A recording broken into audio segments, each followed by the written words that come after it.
Hello dear students, आज हम करेंगे अपनी poem number 4 the last bargain, अंतिम सौदा। बार्गेन का मतलब होता है मोल भाव करना। ठीक है, बहुत ही शानदार पोएम है। चलिए स्टार्ट करते हैं। A bargain is an agreement. Bargain एक ऐसा एग्रीमेंट होता है in which both parties promise to do something for each other, जिसमें दोनों पार्टियां एक दूसरे के लिए वादा करती हैं या प्रॉमिस करती हैं ताकि दोनों खुश रहे। मोल भाव में यही करते हैं कि ना कस्टमर नाराज होता है ना उसमें शॉपकीपर। ठीक है। Someone is looking for work, कोई काम खोज रहा है। वेटिंग टू बी हायर, कि उसको काम पे रख लिया जाए, हायर कर लिया जाए। He strikes a bargain but thinks it worthless, वो कई बार बार्गेन करता है लेकिन उसको सब ये बेकार लगती है चीज़ें। ही ट्राइज ट्वाइस अगेन, वो दो बार फिर प्रयास करता है बट डजेंट लाइक इधर, लेकिन उसको एक भी पसंद नहीं आती। फाइनली, अंत में, इन द लास्ट बार्गेन, अंतिम बार्गेन के अंदर, when he is tried for nothing whatever he is happy as never before, और अंतिम में जब उसे हायर कर लिया जाता है किसी भी काम के लिए, नहीं कुछ भी पेमेंट नहीं था तब हायर कर लिया जाता है, फिर वो बहुत खुश रहता है।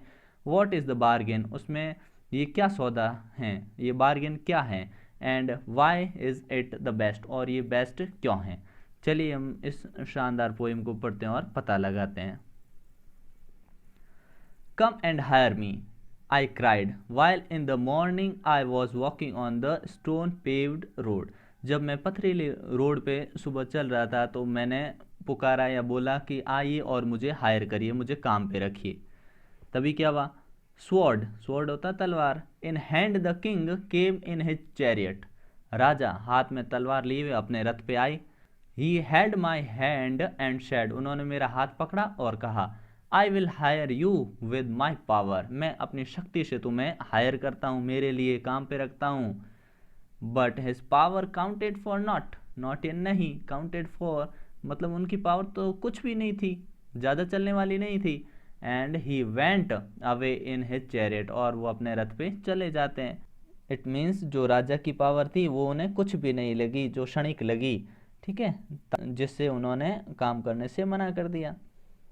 In the heat of the mid way the houses stood with shut doors, दोपहर की गर्मी में घरों के दरवाजे बंद थे, सारे दरवाजे बंद थे। I wandered along the crooked lane, और मैं टेढ़ी मेढ़ी जो सड़क थी, पतली गली थी, उसके सहारे चल रहा था।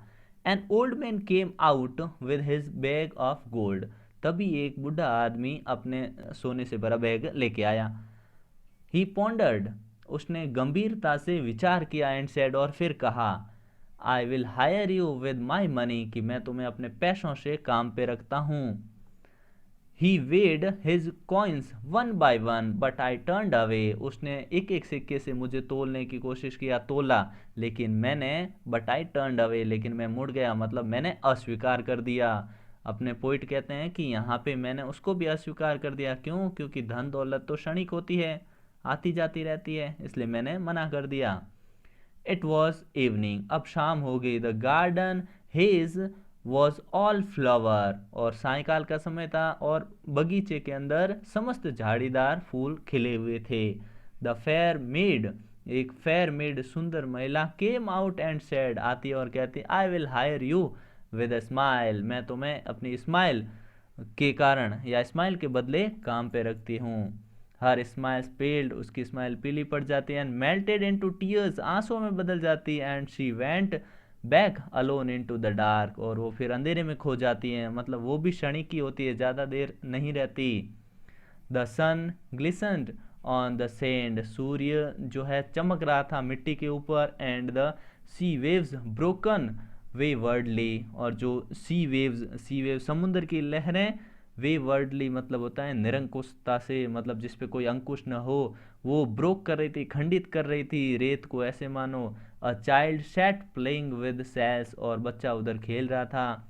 ही रेज्ड हिज हेड, उसने अपना सिर उठाया। एंड सीम्ड टू नो मी, मानो जैसे वो मुझे जानता वो प्रतीत हो रहा था। एंड सेड, और कहता है, I hire you with nothing, मैं आपको कुछ नहीं के लिए, मतलब कुछ भी नहीं देने के बदले हायर करता हूँ। From henceforward that bargain struck in child's play made me a free man, और बच्चे के साथ ये सहमति जो मेरी थी मुझे एक स्वतंत्र आदमी बना दिया। और मैं उसके साथ खेलने लग गया। रविंद्रनाथ टैगोर इसके जो राइटर हैं, कहने का मतलब है प्रकृति हमें जो खुशी दे सकती है वो ना पैसे दे सकते हैं, ना पावर दे सकती है, ना किसी की स्माइल दे सकती है। इसलिए प्रकृति से जुड़े रहिए। ठीक है, मिलते हैं इसके नेक्स्ट पार्ट में जिसमें हम इसके क्वेश्चन आंसर करेंगे। ठीक है, गुड बाय।